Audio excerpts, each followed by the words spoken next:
This is another MyView TV exclusive. Please remember to hit the notification bell, like, share, and subscribe.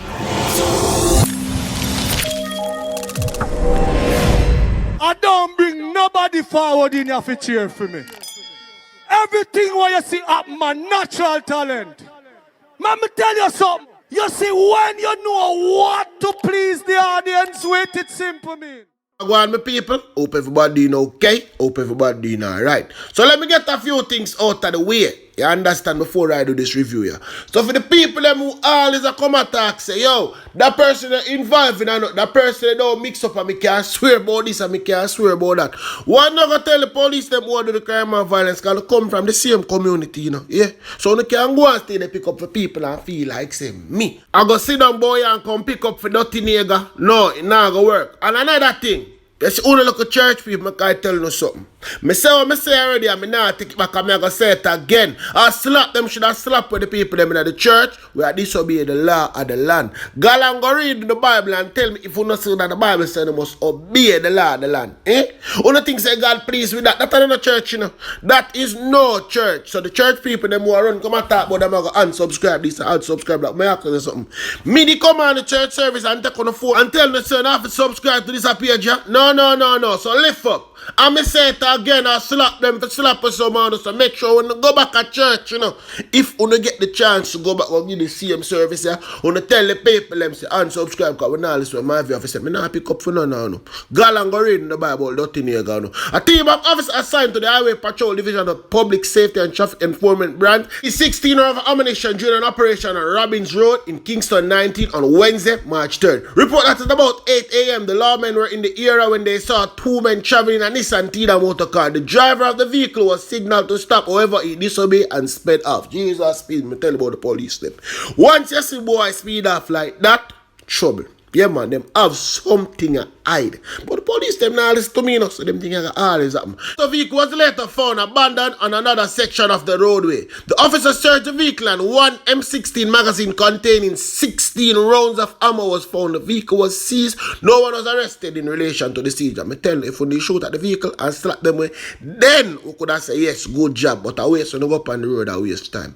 Uno police officer, big waste of time. The old motorcyclist was killed in a crash on Top Hill Road in St. Elizabeth on Wednesday. He has been identified as Kemar Whitaker of Ridge in St. Elizabeth. It has been reported at about 10:45 a.m. there was a collision involving Mr. Whitaker's motorcycle and a Toyota Noah which was exiting the gas station. Mr. Whitaker was pronounced dead at the Mondeville Hospital. John knows that. The people must have jump out, you know. The people must have jump out left, right, and center because they be on the road at speed and them something there. I'm tell them, say, them not supposed to speed, them supposed to take them time.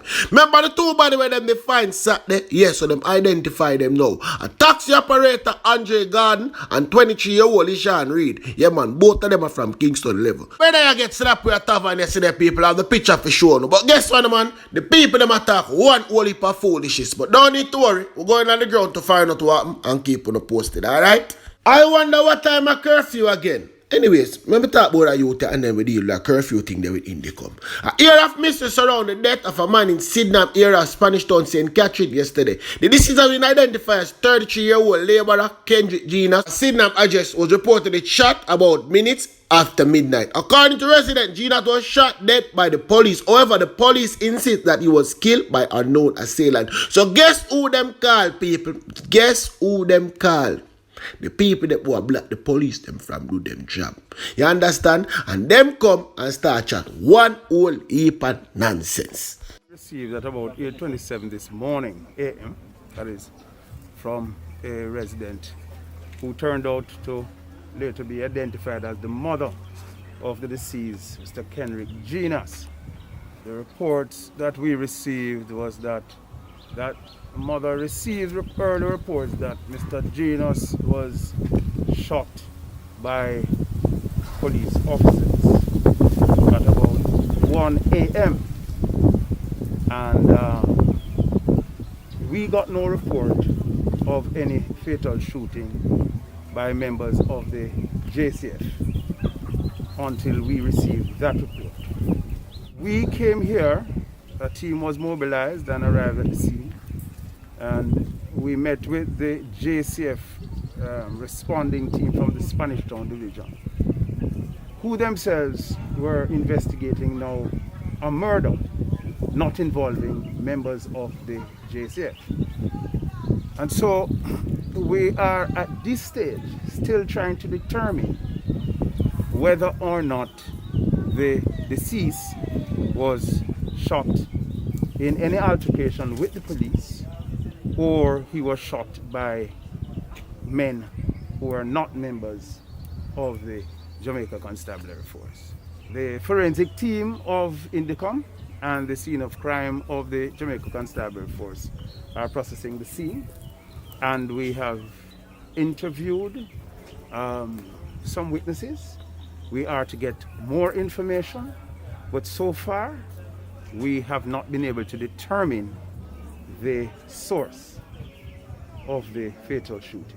Stop it right there. So a mother, which is Claudette Wright, said she received information that it was a police who shot her son. I was told that the police shoot him, a pure gunshot in my ear. I didn't sleep for the rest of the night. The police report that at about 12:50 a.m. explosions were heard in 11 Federal Road in Sydenham, and they were called. So hold on, me ask you something.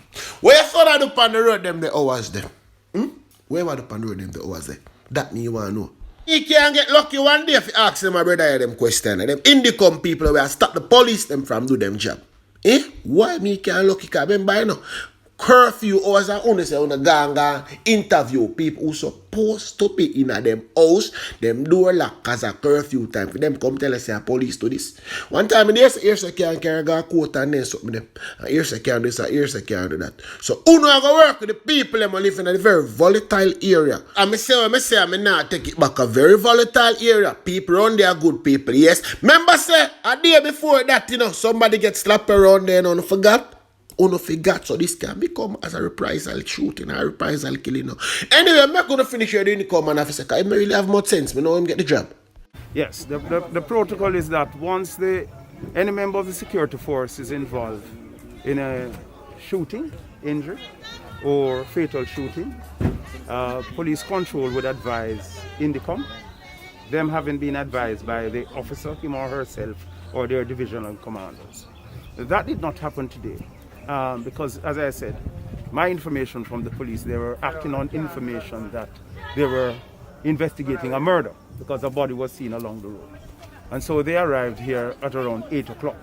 But we got our call at 8:27 from the mother of the deceased to say that she got information that it was the police who shot her son.